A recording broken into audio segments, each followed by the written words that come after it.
Hey everyone, Ryan here at Etrailer. Today on our 2023 Ford Maverick, we're going to be showing you how to install the Curt custom fit vehicle wiring kit. Before we do that though, let's take a minute, we'll check this out and make sure it's going to be the right kit for you.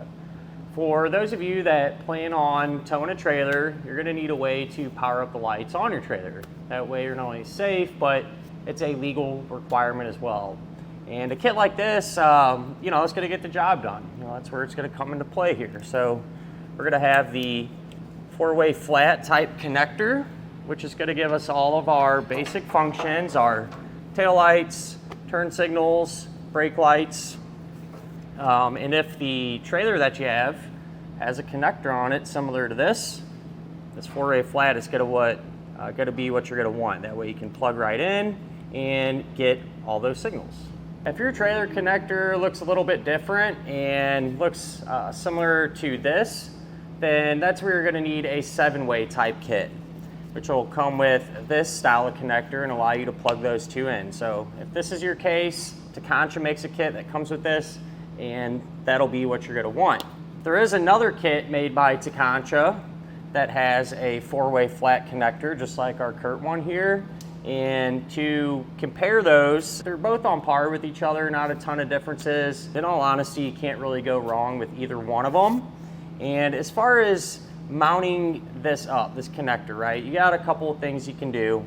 One of them that we're doing today, I just use a dust cover, wrap it around the safety chain opening there. I think it looks just fine on the Maverick. I did use about, a foot of wire loom that I picked up separately just to help it kind of blend in a little bit better.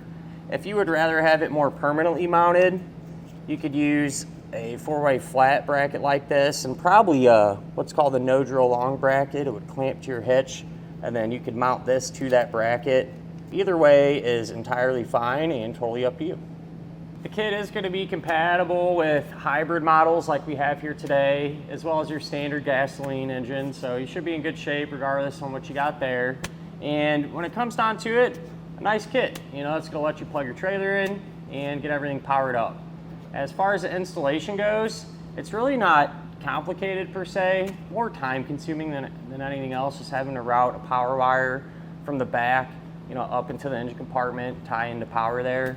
In our case, I did have to use an additional nut I had to pick up separately to tie it to our power supply, which is kind of rare. I've got quite a bit of experience with the hybrids, and a lot of times there's a nut already there from the factory, but we didn't have one. So if that's your case, I used an M8 by 1.5 thread pitch nut. For those of you with standard gas model ones, not a big deal. You can go right to the battery, so nothing to really be too concerned with there.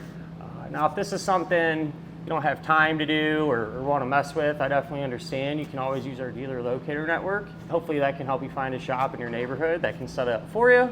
But if you're doing it yourself, hang around, we'll go ahead and get started on this now. To begin our installation, we're going to be at the back of our Maverick, and we're going to need to remove our taillights. So if you drop the tailgate, we're going to have 2 fasteners holding the light in. It looks like you can use a Phillips head screwdriver. I'm going to use an 8mm socket.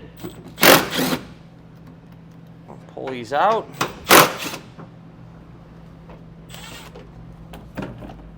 And we should be able to grab our light here. Start to work it out of position.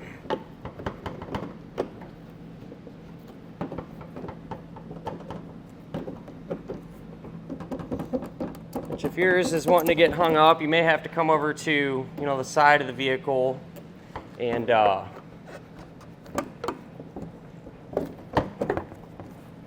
pry on it from that way. So that's all that was holding it in, just these little plastic fasteners there that are pushed into these openings. So if you need to get a trim tool or something, give you a little extra leverage, you can. Just be careful, you don't want to crack your plastic lens. But now that we have it removed, you can disconnect it. So you just push down on that tab, separate it. We'll set our taillight off to the side, and I'm going to do the same thing to get the passenger side one removed. You can grab your wiring harness now, and you can take the T connector that has the green wiring going to it, and your 4-way flat connector. And we're just going to drop that down here.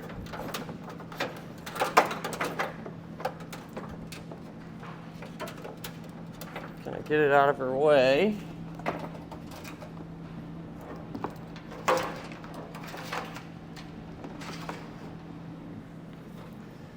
And then we'll take this T connector. It has a yellow and brown wires going to it. And for now, one side will just plug into your factory connector there. Take the big bundle of power wire, and straighten it out. And I'm going to take one end of it, drop it down on through to the bottom side of our truck here. And I suppose you could save yourself a little time too and go from the bottom up here, but it's up to you. And what we're going to do with the end of it, we're going to strip the insulation back a little bit, about like that. Give the wire a twist, and this is how we're going to make all of our connections, whether it be a butt connector, a ring terminal, what have you, set up the same. And I'm going to take a butt connector, put it over the end. The kit is going to come with some that look like this, and I've just decided to upgrade to heat shrink style because the ends will seal up and help protect against corrosion a little bit better, but these will work just fine. Just make sure you tape them up with electrical tape real good once you complete the connection. But put that on there, crimp it down. And the other end of this is going to get hooked up to the black wire coming out of our box. So with that connection made, and these being heat shrink style, come back with my heat gun and seal up the ends.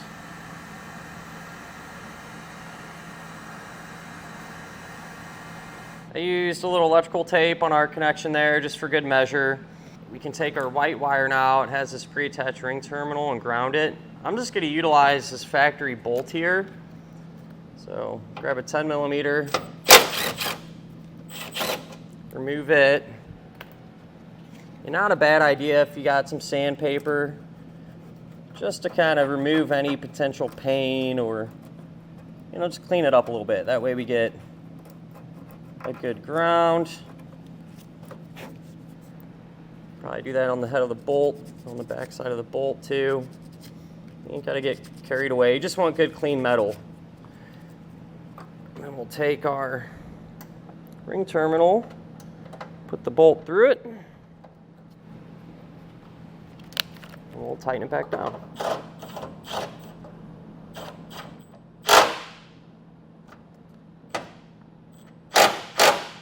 Secure the converter box now, and I'm going to put it right down here.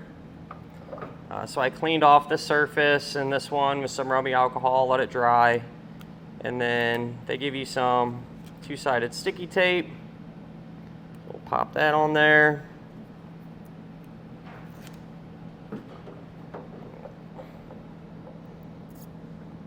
And put this in position here. Come back with the self-tapping screw and lightly secure it through the converter box as well, just for a little extra something, if that tape ever gets old and loses its adhesion, this will keep everything in place. Now what you can do, grab your tail light, plug that back in, and we'll reinstall this the opposite way that we removed it. Underneath of the Maverick, here's where our wiring dropped down, and we can route the 4-way flat wire and the green T connector wire over towards the passenger side. When you route wires, do your best to avoid hot moving parts, things like that. Use some zip ties every now and again to secure it. Got it up as high as I could here. And it's coming along our bumper beam. The 4-way flat, I just dropped down, secured it to our safety chain opening there on our trailer hitch.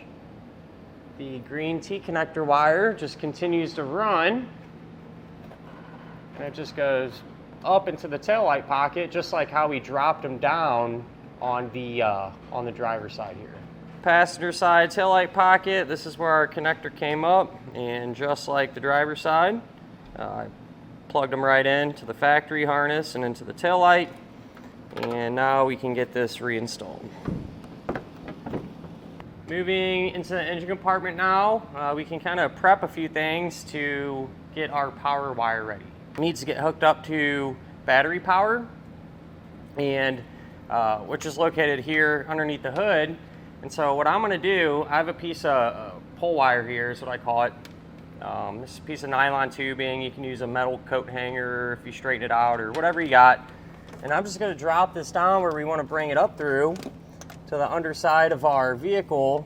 That way when we route the power wire under there, we can just tape it to this, come back up top and pull it right into position. Makes it a lot easier. So I want to have this ready for us. And what I'll do now is get that power wire routed and then show you the path that I took to get it up here. Underneath, I got the power wire routed, and here's where it starts. I just ran it up along through here and just following some of these factory lines and zip tying it along the way. Then at this point, there's this underbody panel here.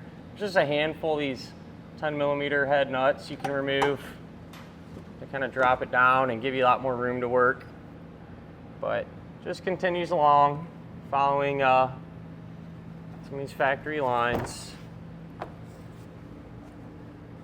Up through here, and then in this area, coming up through here, it's a little tough to see, but this is where our pull wire dropped down. And what I did, I just pushed our power wire kind of through the shield. Where it come out in this area, I taped it to the pull wire, and we were able to pull it right up into position. In the engine compartment, here's where our wire comes up, and I used a butt connector, connected power wire to the included fuse holder. On the other end of the fuse holder, I crimped on one of the ring terminals, and make sure the fuse is not installed just yet. We'll do that after we hook it up. But on our hybrid here, the battery's behind one of the back seats, but we do have this power post to work with. On standard gas models, you'll have a battery up here. You just hook it to the positive terminal. But if you lift open this cap, there will be a post. And this one's kind of rare, actually. I've got a lot of experience with these Mavericks, and usually there's a nut on this stud here. In our case, there wasn't one, so I did have to pick one up. If yours is like this is an M8 by 1.5 thread pitch nut here. And what I also did, because this is all kind of encased in, I just took a little pair of snips and kind of cut some of this plastic out carefully. That way, the ring terminal will actually sit in there on top of this post. I'm trying not to bend our wiring up too much there. So I got the nut started, and go ahead and run this all the way down. And in our case, with this nut, it's a 13mm. I believe the factory one that's in there is a 13 as well. I could be wrong there, but I'll go ahead and get this snug down.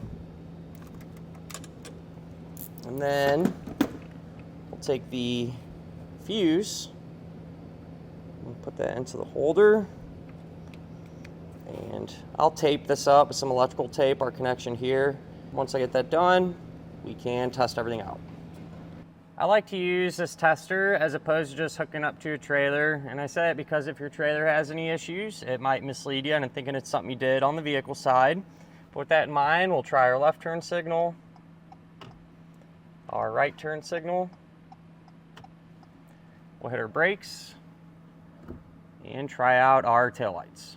Something a little extra that I did was put some wire loom, probably about a foot of it, over our wiring here just to help it blend in and look a little bit better. But with that said, that'll finish up our look at and our installation of the Curt wiring kit on our 2023 Ford Maverick.